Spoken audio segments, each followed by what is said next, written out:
Welcome you guys. In today's video we're going to learn about graphical method. This is one of the method which is used to solve LPP problems.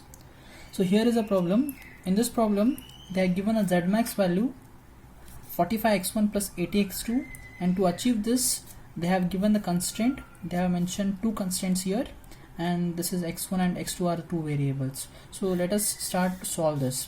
First what you need to do is first take the first constraint, that is 5x1 plus 20x2, it is less than or equal to 400. So this is the first constraint, so this I'll call as equation number 1. Now for this equation number 1, what you have to do is first step is 5x1 plus 20x2, you have to convert this non-equality into an equation that is equal to 400. Clear? So to this above equation, first you put x1 is equal to 0 in this equation. So when I put x1 is equal to 0 in this, what will happen? I'll get 20x2 is equal to 400. Therefore my x2 value will be 400 divided by the 20. So I'll get x2 as 20.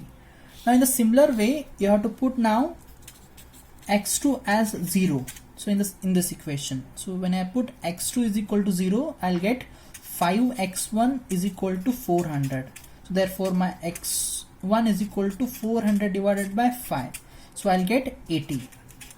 Clear? So for equation number 1, that is 5x1 plus 20x2, which is less than or equal to 400, I get a coordinate as x1 as 80 and x2 as 20. So here I'll write it. So for 5x1 plus 20x2, which is less than or equal to 400, for this I have got my coordinate as x1 comma x2, and that is equal to x1 I got as 80 and x2 I got a 20. So this is about the first constraint.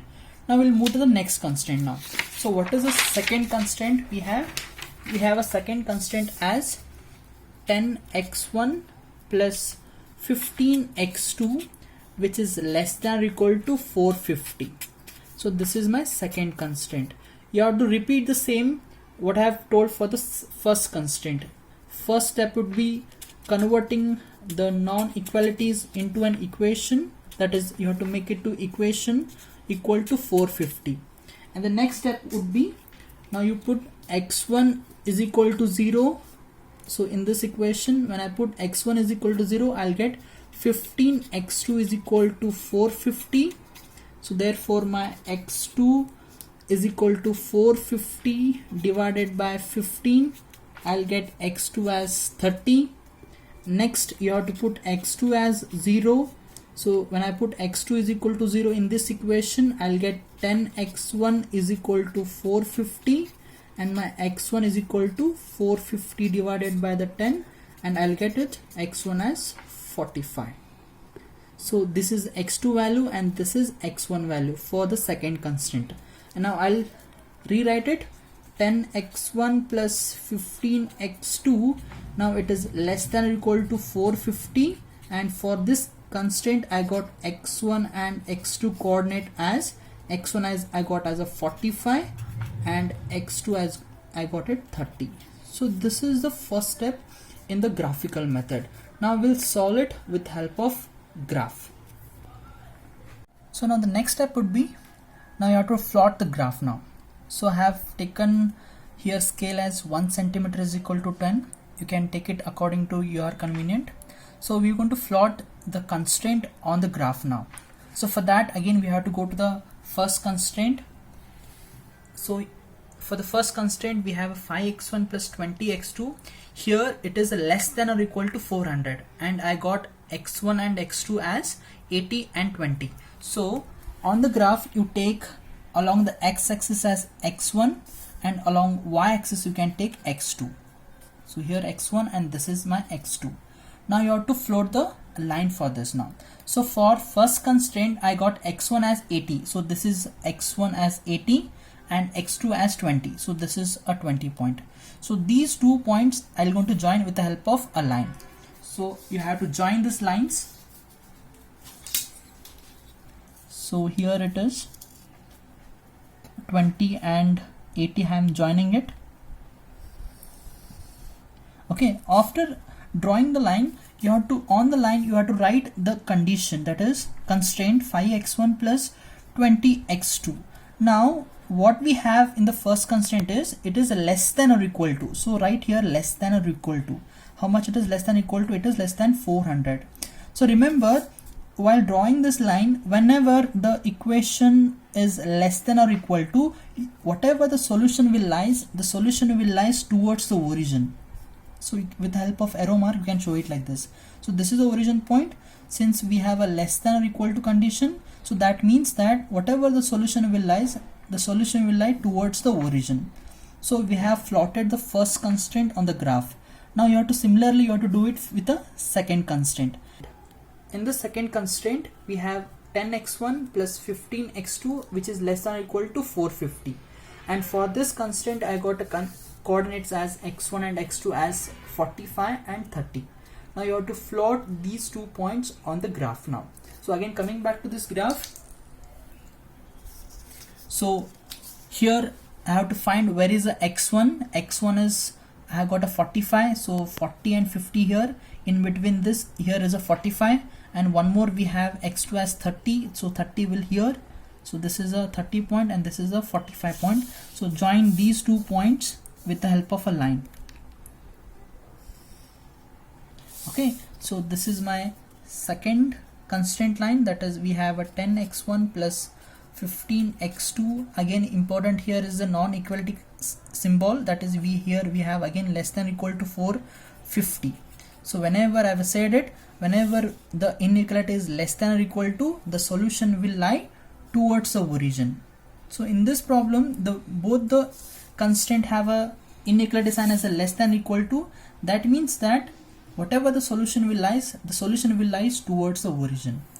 Now the last step would be, and that is an important step, we have to find a feasible reason.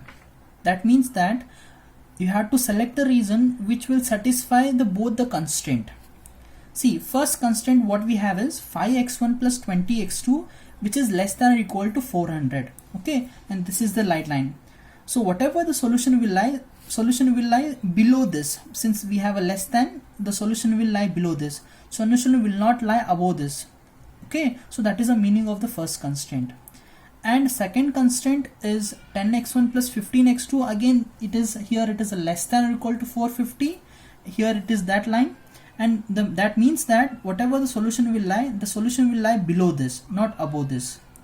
And we have to select the reason which will satisfy both the conditions.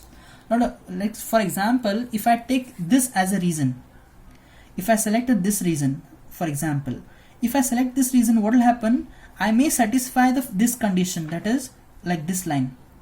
This reason is below this constraint, but what happens? This reason is above this, and we cannot select this. We have to select the reason which will satisfy both the condition. Okay, so this reason is not possible. Now let us select the second reason as this one. If I select this reason, what will happen? See, this is a line. This is a 5x1 plus 20x2, which is less than or equal to 400. And whatever the reason I have selected, this reason is below this. So this is satisfying this condition. But now this line is here, that is 10x1 plus 15x2. This reason is above this. So we cannot select this reason also, since this is satisfying the first constraint but it is not satisfying the second constraint. So we have to select the reason which can satisfy both the constraint. So which is that reason now? If I select this reason, so let us cross verify here. If I select this reason, I am just selecting this reason. Now let us verify now. Now this reason comes below this line, so this is satisfying it, and even this reason is coming below this, so this reason is satisfying this constraint also. So this is that feasible reason. So we have to dark the feasible reason. So that ends your finding out the feasible, and this is the most important one. So now we have selected this reason. Now let us write the coordinates of this. I'll write this as A, this as B, and this point as C, and this point as D. So here I'll separately write those constraint A coordinates, B coordinates, C coordinates, and D coordinates. What are the coordinates of A? Since it is the origin, so coordinates of A is 0, 0, Next we have to write the coordinates of B. So B, x1 is 0, so x1 is 0, x2 is 20. Next, similarly you have to write the coordinates of C. So you have to take carefully the C coordinates here. With the help of graph you'll get a clear answer. So here I'll write the x1 as 25 and x2 as 15. Clear? The C coordinates are x1 is 25 and x2 is 15, and the coordinates of D is this point. Here we have x1 as 45 and x2 we have a 0. So these are the coordinates. We'll get it after selecting the feasible solution. And the last step would be you have to find out what, since we have a z-max as an objective function, we have to find out the maximum value. So I'll rewrite the z-max equation. We have a 45 x1 plus 80 x2. This is given in the problem, your objective function. Now what is the last step would be, you have to substitute, you go on substituting the values now. So ZA is equal to, so in that ZA 45, you have to substitute the value of x1 from A. So x1 value is 0, x2 value is 0. So 45 x1, the coordinates of A is 0, and 80, the coordinates of x2 is 0. So you'll get it Z as 0 only. Now find out ZB now. 45, the value of the coordinates of B as 0 and 20, the x1 is 0 and x2 is 20. Substitute in the Z-max equation. So x1 we have a 0 plus 80 into 20. So after calculating this, you'll get it 1600 value. Next, similarly you go on doing it for ZC and ZD. 45, x1 is 25 plus 80 is 15. So you'll get it around 2325. Similarly, ZD is equal to, you have to substitute the D coordinates here. 45, x1 is 45 plus 80. Here we don't have a x2 value, so substitute 0, you'll get it 2025. So these are the ZA, ZB, ZC and ZD value. So you have to select the maximum value among these things. Why you are selecting the maximum value is, since we have an objective function as maximum. So in this, the maximum value I found is 2325. So this is my answer. So at the end you have to write Z-max value as, Z-max value among this, the maximum value is 2325.